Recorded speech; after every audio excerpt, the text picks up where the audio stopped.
और आइए अब आपको इनकी कहानी भी लगे हाथों बता ही देते हैं। काशी की ज्ञानवापी मस्जिद का मसला गरमाया। मस्जिद के सर्वे पर कोर्ट का फैसला आया।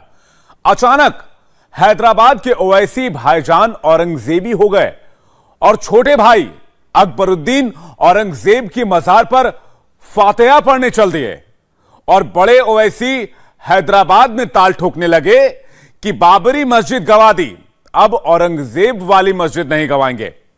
देखिए हैदराबाद से औरंगाबाद तक का औरंगजेबी किस्सा वाया काशी।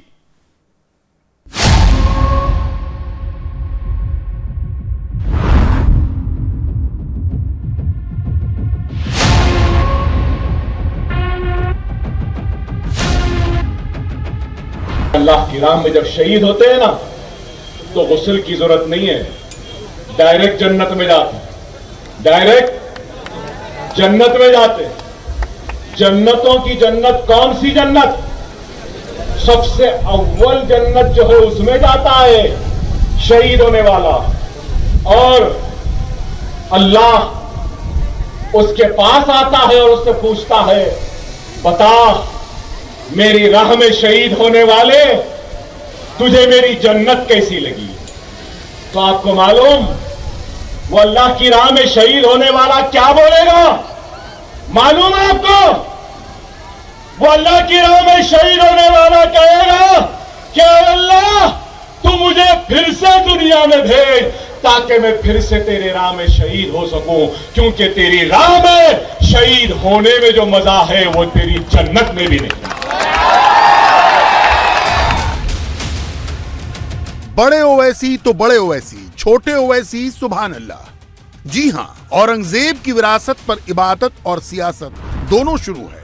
बड़े ओवैसी असदुद्दीन ने छोटे ओवैसी अकबरुद्दीन को औरंगजेब की कब्र पर फातिहा पढ़ने भेजा। मौका भी चुना तो वही जब काशी में कथित तौर पर औरंगजेब की तामीर कराई मस्जिद पर मस्जिद की नवैयत तय करने के लिए सर्वे की इजाजत पर फैसला आया। कोर्ट ने कहा करना हो तो ताला तोड़कर भी तय करो ज्ञानवापी मस्जिद की असलियत क्या है। विवादों के शहजादे अकबरुद्दीन ओवैसी औरंगाबाद में थे। औरंगजेब की कब्र से लौटकर मजलिस में आए, बहुत संभल कर बोले, मगर कितना संभलते? क्या तुमको मालूम अब्बासियों पर जब तातारियों ने हमला किया था तो बगदाद की दरियाएं दजला व फरात सुर्ख हो गई थी। मालूम तुमको?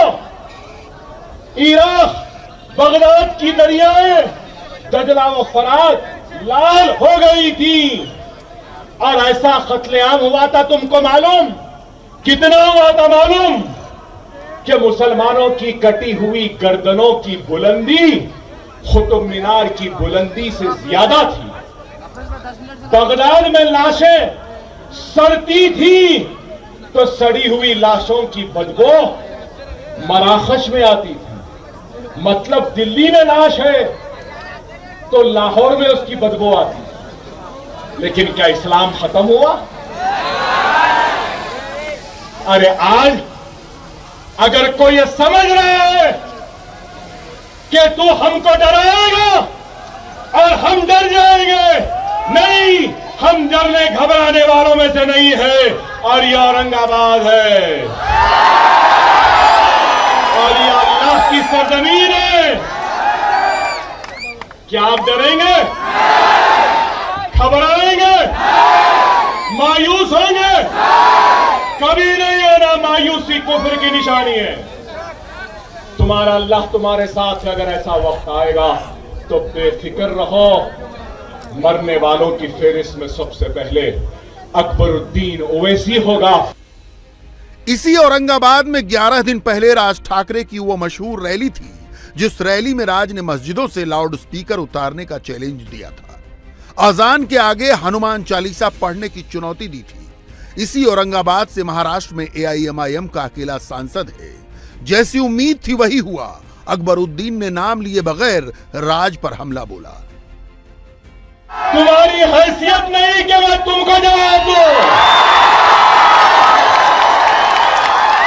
अरे मेरा कोई गलती है, तू तो बेघर है, तेरा क्या जवाब दूं?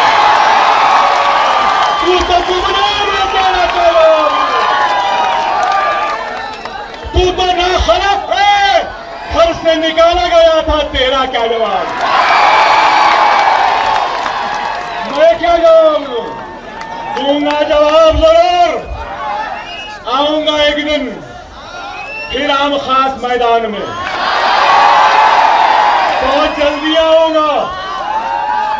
अकबरुद्दीन ओवैसी लड़ेगा, अपनी पसंद के मुकाम पे अपनी पसंद के वक्त लड़ेगा। तुम्हारी पसंद के मुकाम पे नहीं, तुम्हारे पसंद के वक्त नहीं, वक्त मैं तय करूंगा, मुकाम मैं तय करूंगा। क्या आप डरे हुए, क्या घबराए हुए? यही बात है, आपने कुछ नहीं कहा। अरे आज इस मुल्क में नफरत की बातें की जा रही है, लेकिन अकबरुद्दीन ओवैसी नफरत का जवाब नफरत से नहीं, मोहब्बत से देगा। अज़ा की बात है, लिंचिंग की बात हो रही है, हिजाब की बात है, लेकिन याद रखो इन सब हालात से क्या तुम डरे हुए हो? डरना भी नहीं चाहिए। तारीख के औराख को उठा कर देखो। मैं बार बार कहता हूं कि मुत्तहिद रहो, इत्तेहाद पैदा करो। क्यों? कि तादाद में ताकत नहीं होती, इत्तेहाद में ताकत होती। असदुद्दीन अब भाई अकबरुद्दीन को भी हैदराबाद की जद से निकाल रहे हैं। अकबर को महाराष्ट्र भेजने का मकसद ही यही था। अकबर हाल ही में विवादित बयान के केस से आजाद हुए हैं, इसलिए संभल कर बोल रहे थे। मगर वो अकबर ओवैसी क्या जो संभलते संभलते भी फिसल न जाए। वो शेर और कुत्ते का नैरेटिव किसके लिए सेट कर रहे थे, खुद समझिए। जमहूरी जिद्दोजहद करो, दस्तूरी जिद्दोजहद करो, अपनी हक की लड़ाई लो, जज्बात में ना हो, इश्तियाल में ना हो। किसी का जवाब आपको देने की जरूरत नहीं है, हम देंगे।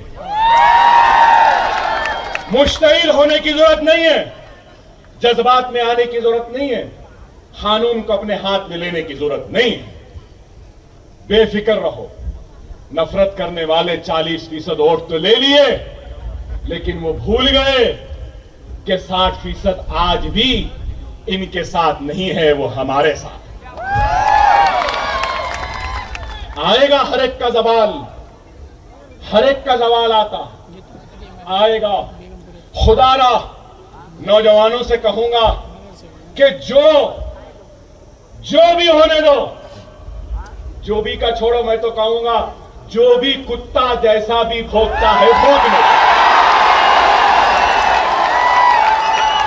जो भी ब्रीड का जैसा भी भौंकता है भौंकने दो। कुत्तों का काम भौंकना है,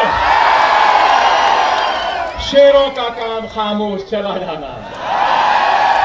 बस भौंकने दो, जरूरत नहीं। वक्त और हालात की नदाकत को समझो। उनके जाल में फंसना नहीं, वो जाल बुन रहे हैं, तुमको फंसाना चाहते हैं, तुम फंसना नहीं। खामोश रहो, जो बोलता है बोलने दो, मुस्कुराओ और चलेगा। छोटे ओवैसी औरंगजेब की मजार वाले शहर में उनकी विरासत संभाल रहे थे। इधर हैदराबाद में बड़े ओवैसी ज्ञानवापी पर अदालत के फैसले की नुक्ताचीनी कर रहे थे। कसम खा रहे थे कि बाबरी मस्जिद गंवा दी, औरंगजेब वाली नहीं गंवा सकते। वो मुस्लिम पर्सनल लॉ बोर्ड को सलाह दे रहे थे। हमने बाबरी मस्जिद को खो दिया। 48 दिसंबर में चोरों की तरह मूर्तियां रखी गई थी। उसके बाद राजीव गांधी की सरकार ने, जब कंप्यूटर भी नहीं आया था, बगैर मुस्लिम पक्ष को सुने ऑर्डर थमा दिया, ताले खोल दिया आपने। सुप्रीम कोर्ट को आपने वादा किया और आपने डिमोलिश कर दिया उसके वादे के खिलाफ, और कोई किसी को सज़ा नहीं होती। अब हम दोबारा मस्जिद को खोना नहीं चाहते। और ये जो सर्वे कमिश्नर का ऑर्डर है, ये पार्लियामेंट के 1991 एक्ट की खुली खिलाफ वर्जी कर रहा है। ये सुप्रीम कोर्ट का जो जजमेंट है, जिसमें जस्टिस चंद्रचूड़ ने लिखा कि 91 का एक्ट सेकुलरिज्म बेसिक स्ट्रक्चर से ताल्लुक है। आप क्या कर रहे हैं? और 1991 में इसी ज्ञानवापी मस्जिद के बारे में हाईकोर्ट ने स्टे दिया था। किस राह पर इस मुल्क को लेकर जा रहे हैं आप? बहुत गलत काम हो रहा है ये। लेकिन सब कुछ कोर्ट के उससे हो रहा है। कोर्ट नहीं भाई, नहीं, हाँ, इसीलिए तो हम कह रहे हैं कि ये उस मस्जिद की कमेटी को और पर्सनल लॉ बोर्ड को फौरन सुप्रीम कोर्ट जाना चाहिए और सुप्रीम कोर्ट के इन छुट्टियों से पहले सुप्रीम कोर्ट को जाकर इस वायलेशन को जो कोर्ट के जजमेंट का हो रहा है और पार्लियामेंट के एक्ट का हो रहा है उसको रुकाने की जरूरत है। ये बिल्कुल गलत ऑर्डर है। इंडिया टीवी हर वक्त हर जगह डाउनलोड करने के लिए सर्च करें India TV news Google play store या ऐप स्टोर पर।